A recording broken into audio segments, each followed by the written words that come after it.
When you hurt others, you hurt yourself.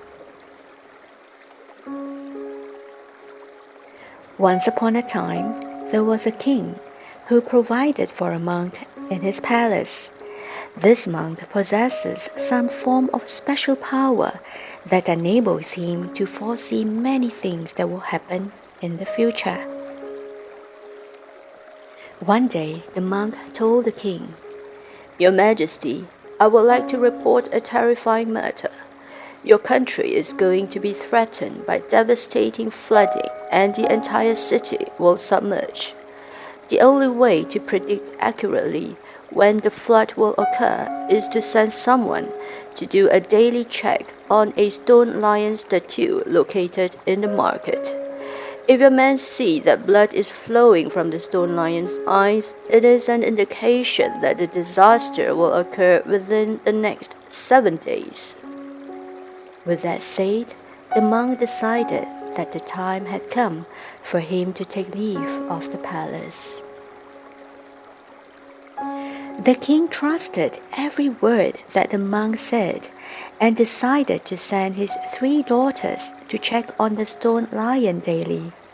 His daughters would take turn to go to the market on the pretext that they were there to do marketing, but the true reason for their visits was to check on the stone lion.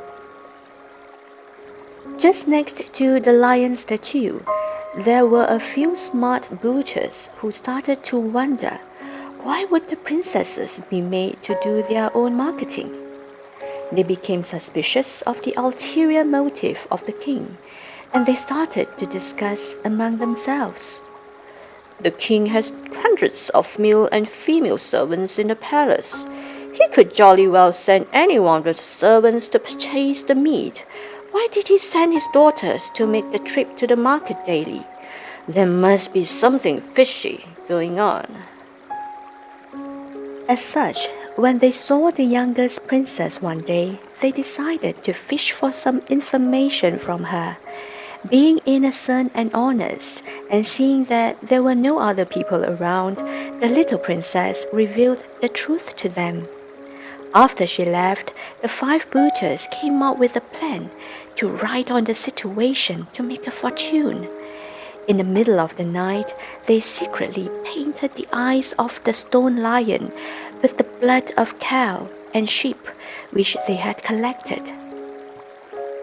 On the following day, when the eldest princess came by, she was shocked to see that blood had filled the eyes of the stone lion.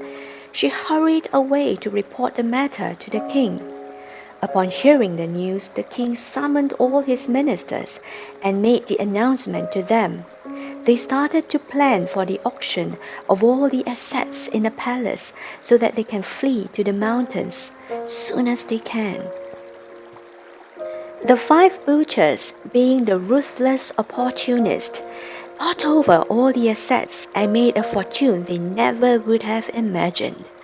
They slaughtered many cows and sheep, prepared wine, and took turn to throw feasts for 3 consecutive days in celebration of their ingenuity and for becoming the wealthiest in the city overnight. Just as they were drinking and rejoicing, blood began to flow from the eyes of the stone lion. However, as the eyes of the stone lion were already tainted with the blood, it was difficult to notice the fresh blood that was flowing. True enough, 7 days after, the entire city was consumed by a sudden flash flood, and the 5 butchers, along with their properties, were washed away and never to be found again. In this world, to hurt others is not without a cost. When you hurt others, you hurt yourself. That is true in every circumstance. You may not feel it instantly, but retribution will definitely find its way to you. What goes around comes around. Everything you do to others is done to yourself. This is the most valuable teaching of Dharma. Bodhisattva had taught us that we reap what we sow. Therefore, Being kind to others is being kind to yourself. Conversely, if you treat others badly, you are just being mean to yourself.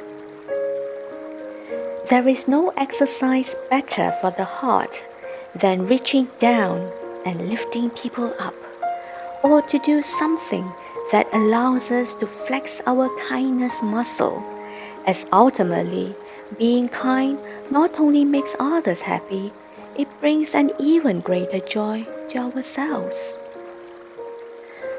Therefore, no matter what you have done to others, the person who is going to bear the consequence is none other than yourself.